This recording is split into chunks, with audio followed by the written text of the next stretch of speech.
què tal? Com esteu? Tornem a estar aquí un dia més, pilota a l'aire. Benvinguts a la nova entrega del Bàsquet al Dia al nostre canal de YouTube.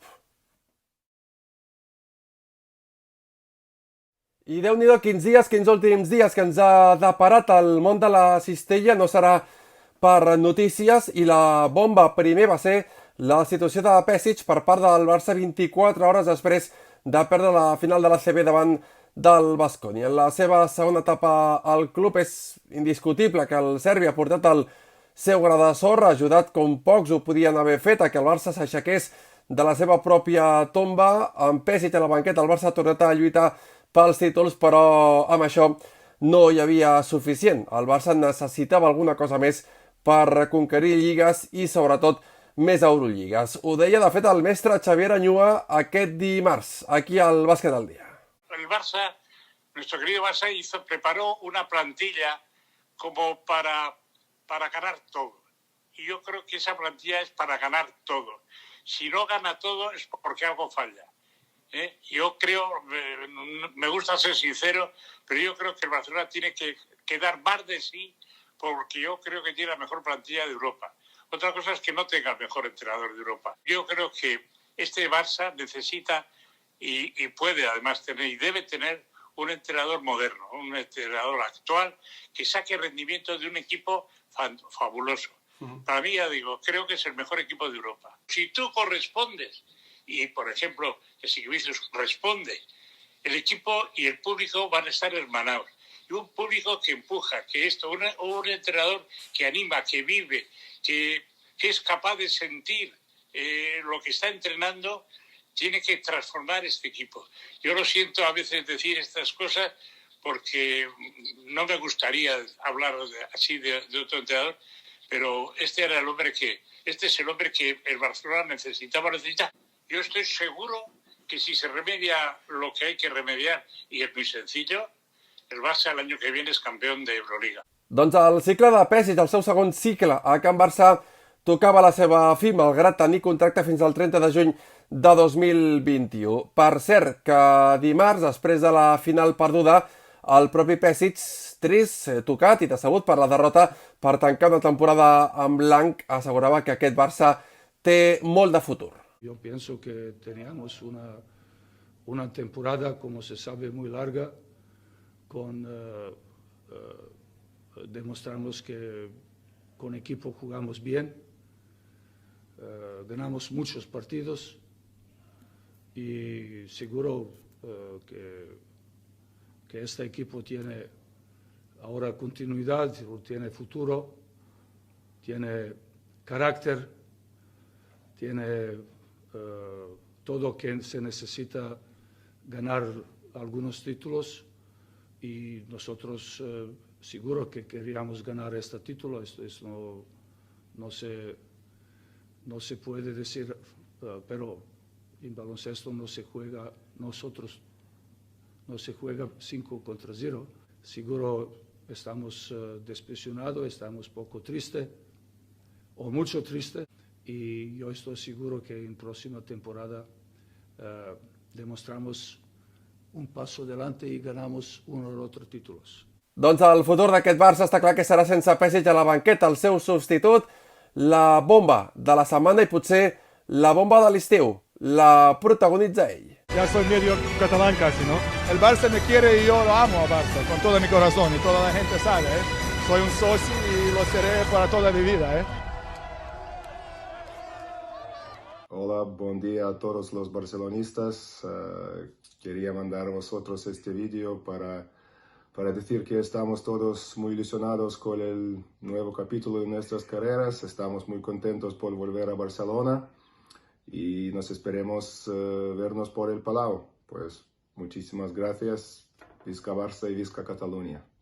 Doncs 24 hores després de perdre la final de la CB, el Barça anunciaria la sortida dels Betislav Pešić i a l'endemà, dijous, el club, movent-se molt ràpid, comunicaria el fitxatge de Sarunas Jasikevičius, el més desitjat, sens dubte, per l'afició del Palau, signa fins 2023. El seu passat com a jugador a Can Barça, guanyador de la primera Eurolliga, és excel·lent.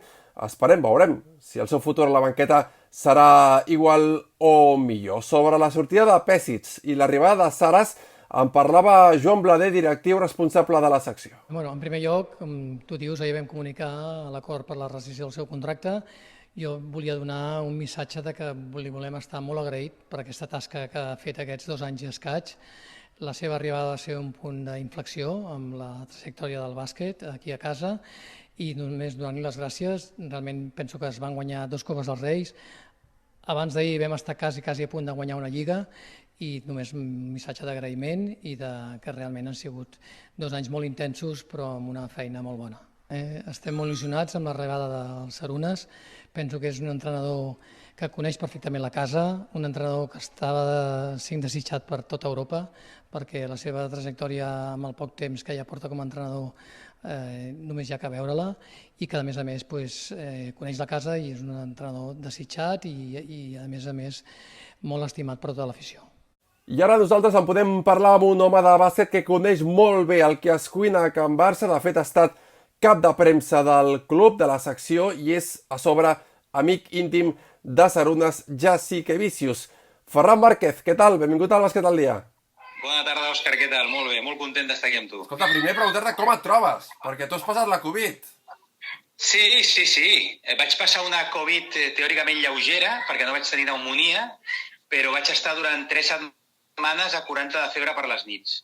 I això és fumut, sí.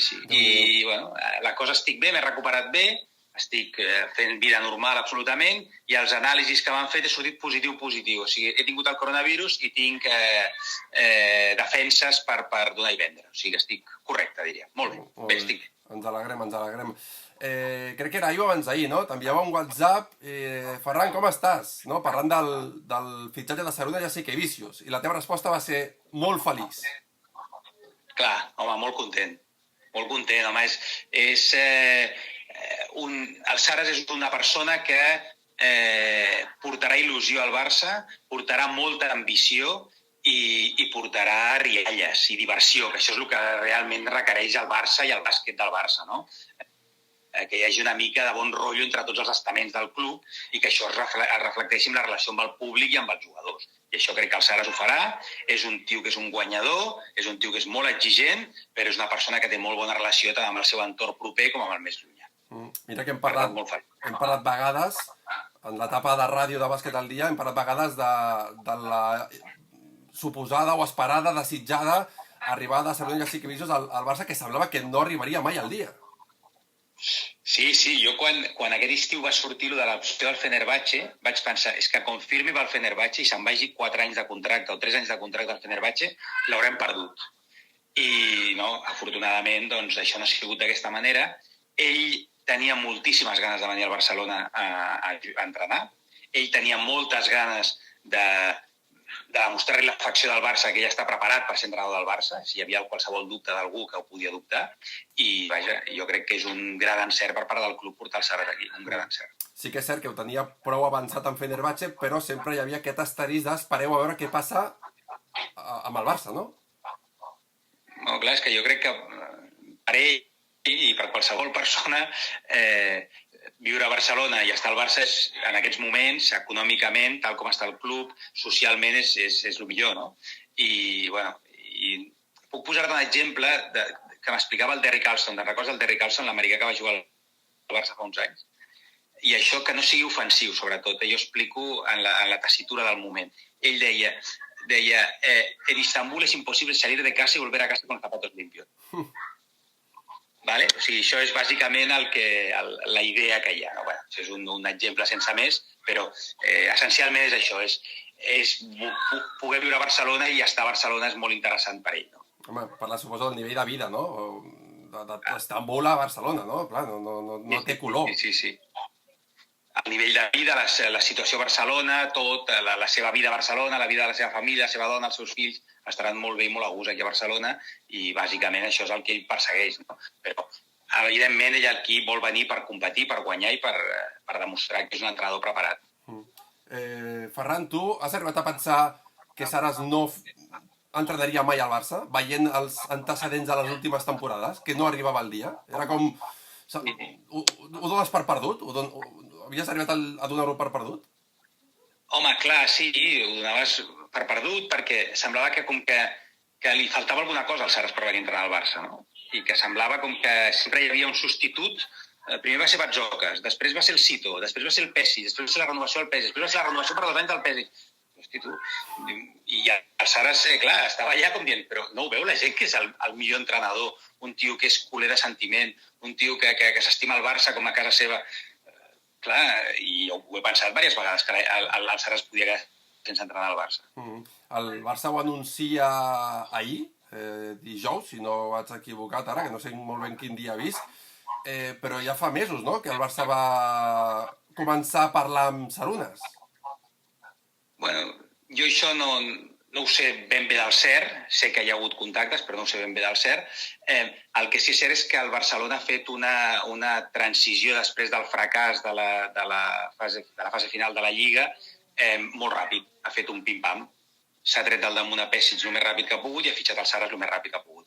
Jo crec que això demostra que els contactes són previs i que ja hi havia contactes previs perquè, clar, la velocitat en l'execució demostra que hi ha hagut contactes previs, crec jo.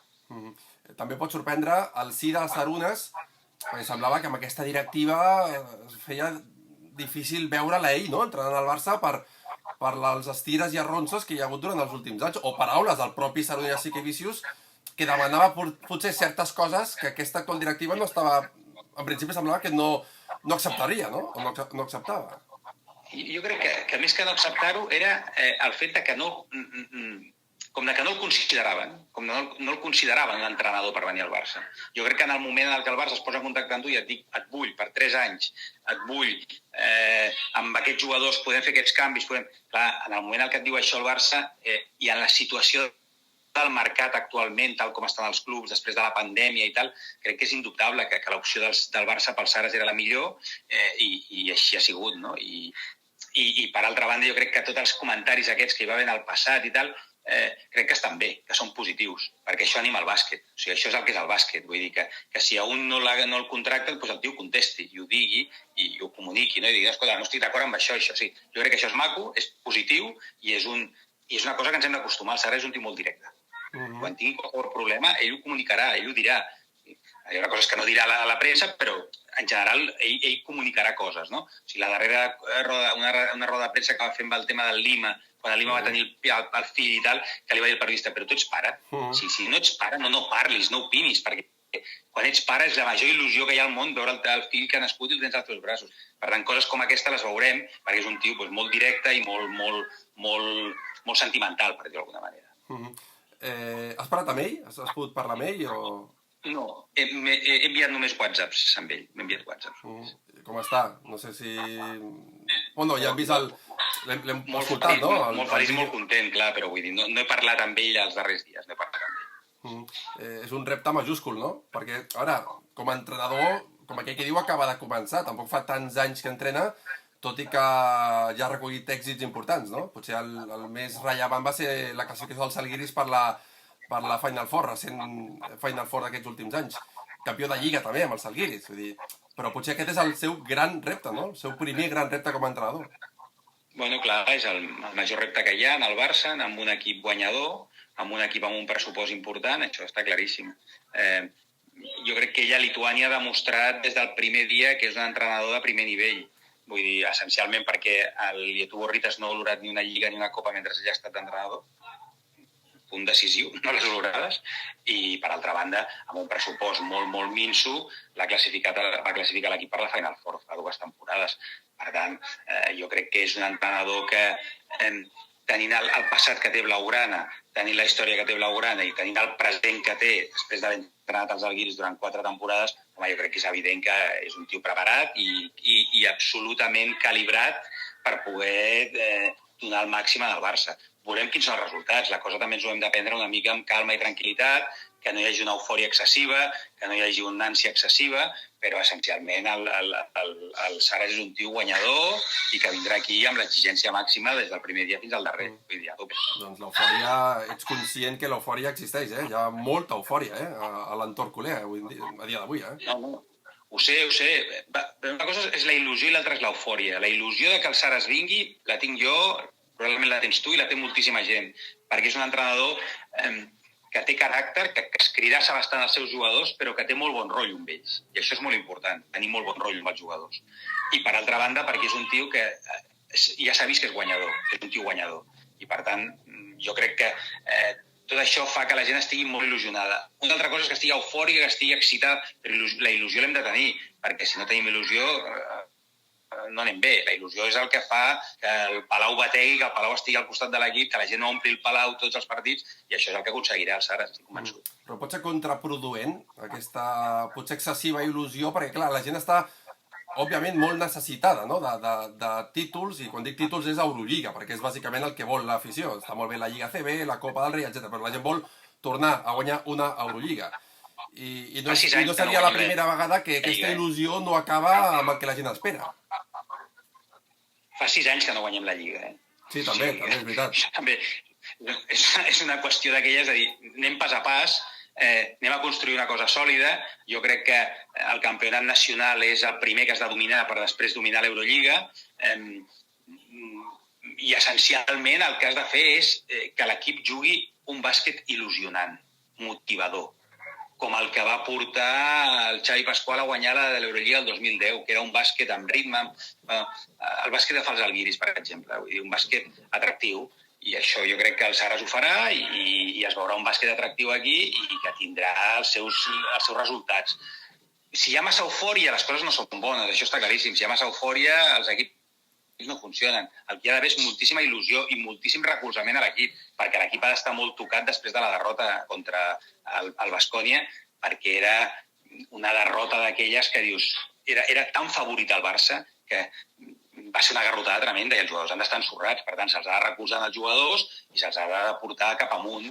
I essencialment el que s'ha de fer és ser molt ambiciós, tenir molta il·lusió, però no estar eufòrics. Home, no seré jo qui faci una crida a l'eufòria, no? A l'eufòria excessiva, però sí sembla que amb l'arribada de Sarunas comença una nova etapa, no?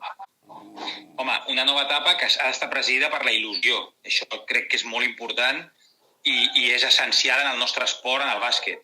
Que hi hagi il·lusió per part del públic, del Palau, per la gent que estima el bàsquet, i que hi hagi bons rotllos i bons feelings. Això és el més important, que hi hagi bons rotllos a l'equip, que no es converteixi en un búnquer, que sigui un equip que comuniqui, que expressi, que digui coses a la pista i fora de la pista, però que sigui un equip normal, no? Normal. I jo crec que amb el Saras això serà un equip normal i les coses funcionaran i tornarem a tenir il·lusió i ambició per guanyar els títols. Quan arribi l'ambició ja la tindrem, però bàsicament amb moltíssima il·lusió, i així és com ens hem d'aprendre. Que no hi hagi eufòria, perquè si la gent està eufòrica, les coses no funcionen, no? D'aquesta manera hi ha d'haver moltíssima il·lusió.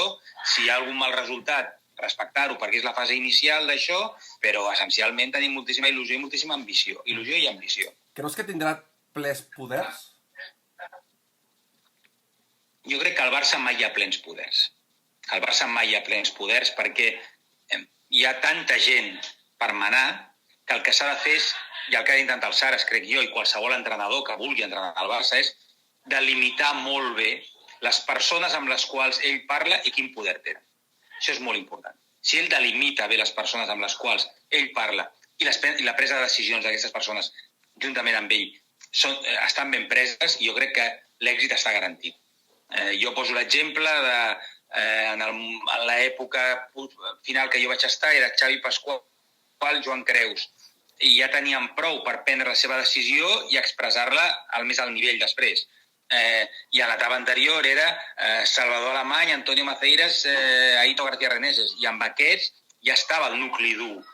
I era la manera de funcionar, hi ha d'haver un nucli dur en el qual hi hagi 2, 3, 4, com a molt 5 persones que prenguin les decisions. I entre aquestes 3-4 persones hi ha d'haver la figura central del Saras com a màxim gestor de l'equip.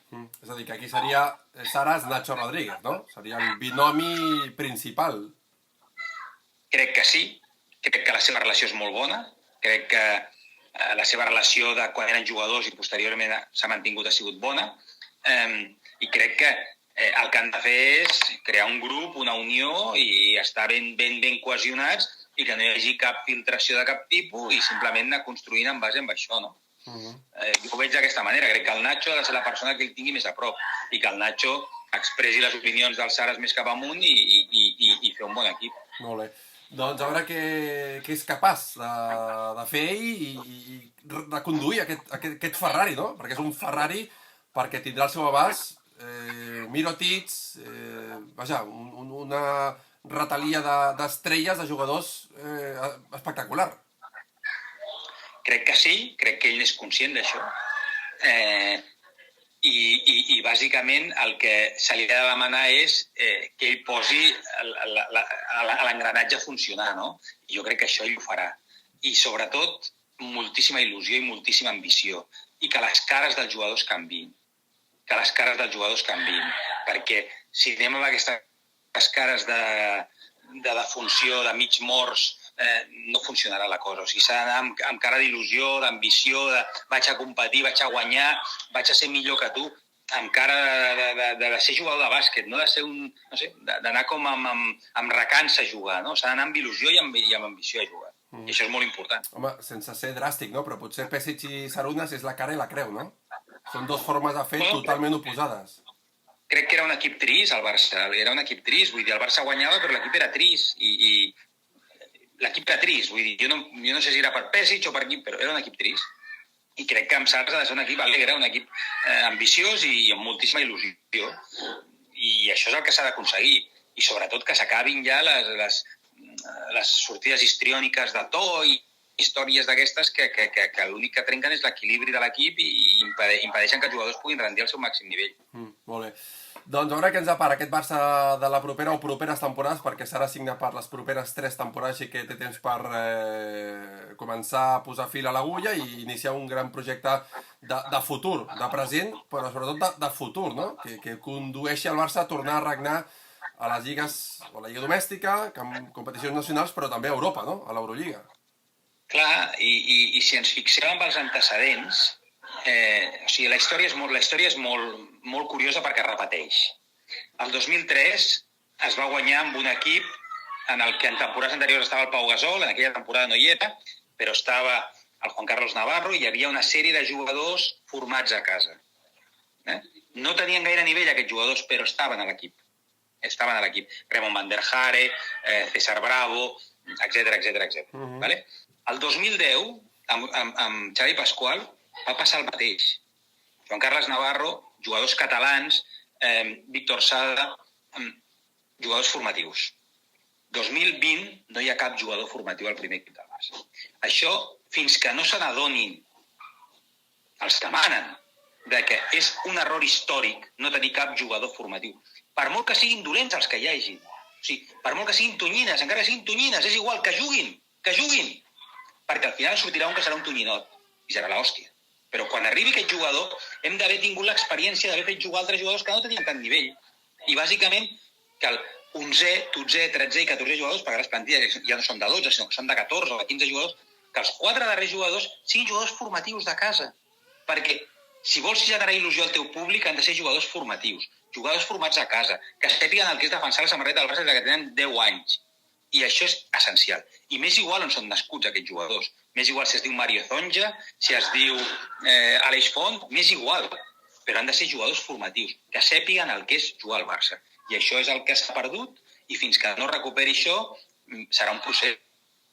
Però jo crec que el Saras això ho ha de saber i el seu entorn proper hi ha de comunicar. I la gent que treballa al Barça ho ha de saber, això. 2003, exemple claríssim. 2010, exemple claríssim. 2 Eurolligas guanyades. Amb què? Amb jugadors de casa. És que està claríssim, jugadors de casa. Després teníem estrelles, clar que sí, com hi ha Mirotic, com hi era Mirotic, com hi havia Pete Michael, o com hi havia Bodiroga i Fuchka. Clar que sí que hi ha estrelles, però... O Sharunas sí que havia jugat 2003 també, de base. Sí, exacte. Però bàsicament eren equips amb jugadors formatius i això és essencial. Tu creus que el Saras això ho té entre cella i cella? Jo no ho sé, no m'atreveixo a dir-t'ho això. Hem tingut moltes vegades aquesta conversa. Ell ho veu, però clar, ell per altra banda vol guanyar, i això està clar. Clar, és que el Barça és difícil... Però bueno, mira el Madrid és un exemple. Clar, és que els exemples dels equips de qualsevol disciplina esportiva en el qual ens basem, que no tenen jugadors formatius en el seu primer equip, no triomfen. És que m'ho poden explicar com vulguin. L'Alba de Berlín, que ha guanyat amb l'Aito, té jugadors formatius.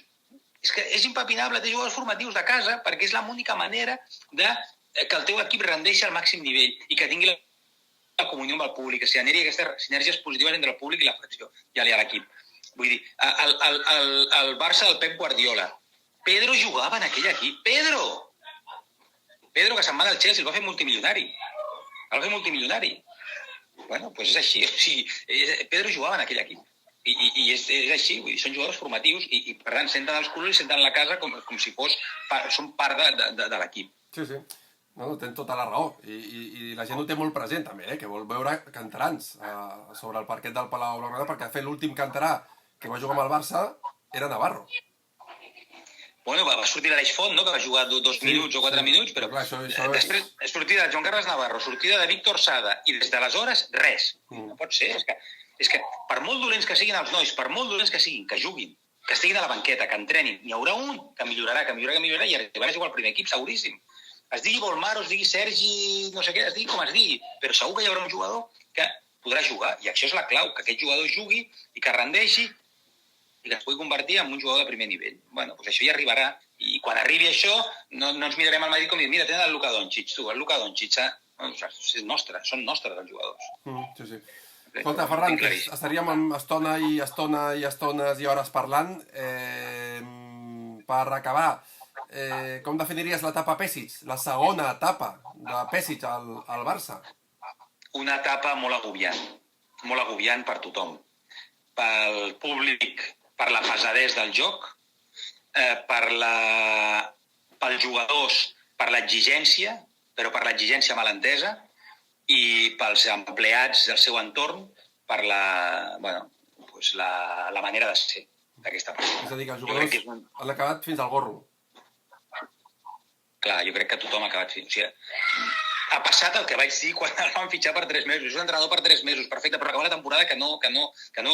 És un bon home, clar que és un bon home. Jo em porto molt ben amb ell, però bàsicament per 3 mesos, no per 2 anys i mig. O sigui, no, perquè vicia les coses i crea males sinergies i les sinergies es converteixen en negatives i al final peta tot. Com és el que ha passat, ha patat tot. Sí. També és cert, no? Se li ha de valorar, no? O destacar el fet que el Barça estava com estava abans i el deixa millor que com estava segur. Amb 2 copes del rei més. Sí. Bàsicament, amb 2 copes del rei més, 6 anys sense guanyar la Lliga i continuem així. I aquest any no l'ha guanyat el Madrid, no hem perdut contra el playoff contra el Madrid, vull dir, hem perdut contra el Baskonia.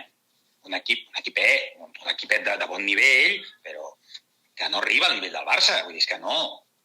Bueno, doncs això és o sigui, jo respecto molt el Pesic, perquè em sembla un bon entrenador, però sembla un bon entrenador fa 8 anys o 10 anys, menys bon entrenador actualment, però amb unes premisses de joc excessivament rígides, probablement, i, bueno, tot això s'ha de veure i s'ha de valorar, si vols oferir-li aquest producte al teu públic.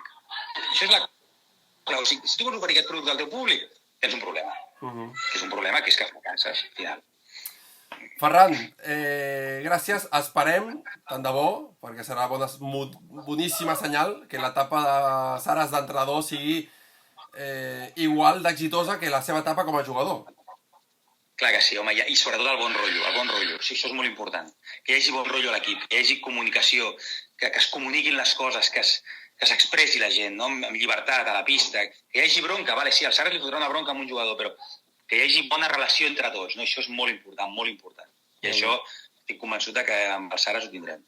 Per cert, Ferran, que amb tota la polèmica de la Covid, tu també us ha tocat de ben a prop perquè teníeu diferents campus programats per l'estiu i un era el de Salut de Jessica i Vicius, no? Que ja porta uns anys d'existència i què ha passat amb el campus? Bueno, portem ja aquesta seria la 6a temporada que el fèiem, el campus del Sarunes de Vicius. És un campus amb un nivell de repetició dels participants molt alt, perquè la gent està encantada, són 70 els participants que hi ha ni un mes, i cada any l'omplim, i aquest any, bueno, el Covid ens ha obligat a suspendre'l, bàsicament i essencialment pel tema de comunicació. O sigui, el Saras, per entrar a Espanya, per entrar a l'estat espanyol, en el moment en què el vam suspendre havia d'estar 15 dies confinat en una casa després d'haver entrat. I després per sortir el mateix. Per tant, clar, això ens feia que tant els Sares com els 20 o 30 jugadors que venien d'arreu d'Europa a participar al campus havien de fer el mateix procés. Per tant, vam decidir suspendre'l. Una porcada tremenda per Improve, perquè és l'empresa que ho gestiona això, perquè, clar, això suposa unes pèrdues econòmiques molt grans, però, clar, estem supercontents perquè el Sares ha vingut al Barcelona i això esperem que en el futur reverteixi que el campus segueixi sent un èxit. És un campus que realment ha tingut molt èxit perquè és un campus molt específic, perquè es diu Playmaker i està fet per bases. I això ens ha creat una tendència positiva al voltant d'aquest campus i esperem en el futur continuar-lo fent. Ho deixem aquí. Ferran Márquez, una abraçada, gràcies per passar amb el bàsquet al dia. Moltíssimes gràcies a tu i que vagi molt bé. Vale, Òscar? Vinga. I pel que fa als jugadors, ja sabem que Tomic no segueix, Pango serà el segon en marxar i qui sí sembla que seguirà i renovarà és Kyle Courage.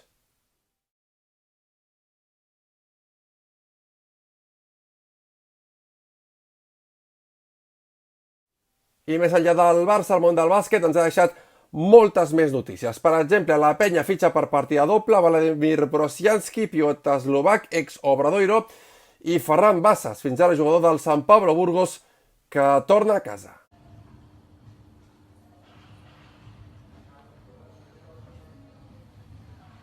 Són moments únics i molt especials que els recordo amb molt de carinyo. D'allà vaig treure grans amistats i a la vegada vaig créixer com a jugador, em vaig formar i vaig aprendre la base del jugador que sóc ara. Així que són moments increïbles que recordaré per sempre, jo crec. Recordo molts partits, molts entrenaments, riures amb companys d'equip, evidentment, amb l'Albert, amb el que he compartit moltes hores en el bàsquet base de la Penya i no em puc quedar en un moment especial, però sí que em quedo, jo crec que sobretot amb totes les amistats i amb tots els entrenadors amb els que he treballat, que ara quan me'ls trobo pel carrer o per les pistes de bàsquet doncs ens saludem i crec que és algo molt maco. Qui segueix a València serà la seva tercera temporada com a primer entrenador, és Jaume Ponsarnau. Bueno, pues valoro lo primero que se me ha venido a la cabeza es una muestra de confianza al trabajo que hemos hecho y que pues se ha visto que es un trabajo que supone la implicación de mucha gente, un compromiso, que eso es, en esta casa esto es muy importante, y también un nivel competitivo, una continuidad respecto a lo que empezamos la temporada pasada, yo diría que incluso de cuando estaba como ayudante, que se va traduciendo en una capacidad del equipo para jugar bien y que también le permite al equipo ser competitivo. Está claro que los resultados de esta temporada al final de la misma han sido los resultados consecuentes, convenientes y que el club perseguía desde el principio, ¿no? El club ha quedado tercero de la Liga ACB, evidentemente en una liga excepcional, especial, pero no dejamos de ser terceros y luego creo que la participación del equipo en la Euroliga ha sido notable. Hemos peleado por estar entre los 8 primeros tras un inicio en el que llevamos a cabo una serie de derrotas importantes, de 5. Es verdad que al final también acabamos con un sabor de boca agridulce por no estar dentro de los 8 primeros, pero el equipo estaba peleando partido por partido y creo que los resultados de la temporada son suficientemente buenos como para pensar que Jaume debe de continuar, ¿no? Si a eso lo sumas, el desarrollo de algunos de los jugadores más jóvenes de la plantilla, cómo han ido incrementando su peso durante la temporada en el equipo, Alberto, Banja, son jugadores que se han ido consolidando en la competición, en ambas competiciones, y que nos han llevado desde luego a pensar que debía de continuar Jaume. I qui també continuarà per a la banqueta de l'Uni Girona és Eric Soris. Bé, és un orgull poder continuar com a entrenador de l'Espart Girona una temporada més. Molt content i satisfet per poder seguir a casa dirigint aquest projecte, un projecte molt engrescador. Any rere any s'està demostrant que el club està creixent i això representa una exigència i una ambició cada temporada creixent, no?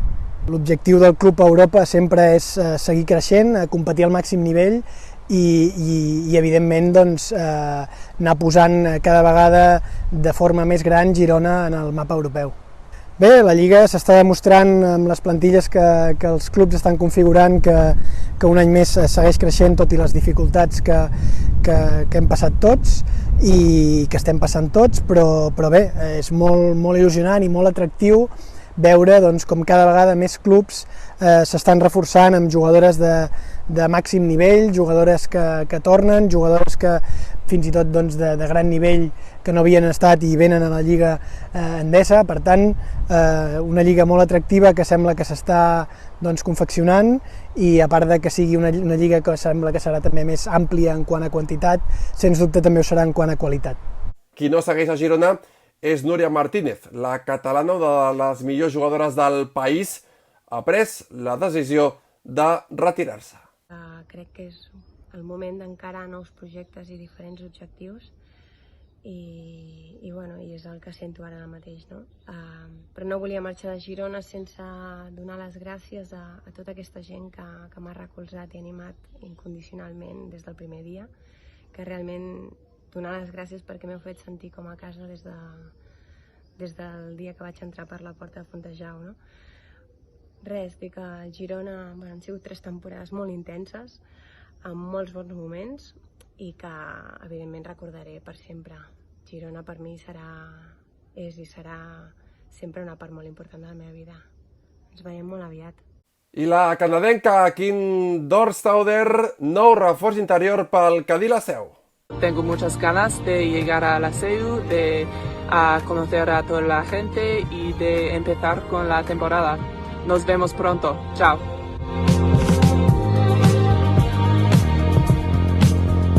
I per cert que avui hem sabut que la Lliga Femenina 2020-2021 amb 16 equips començarà el 19 de setembre. La fase regular finalitzarà el 3 d'abril. La l'Eport començarà el 16 d'octubre, l'Eplata el 10 d'octubre i el 3 del mateix mes ho farà la Lliga Femenina 2. A la EVA encara estan pendents de les inscripcions. Nosaltres per avui ho deixem aquí, com sempre. Si us ha agradat el programa ens ho podeu fer saber amb un like, també el podeu compartir entre tots els amants de l'esport i del bàsquet en particular. I sobretot recordeu subscriure-us al nostre canal de YouTube per seguir vivint el bàsquet al dia.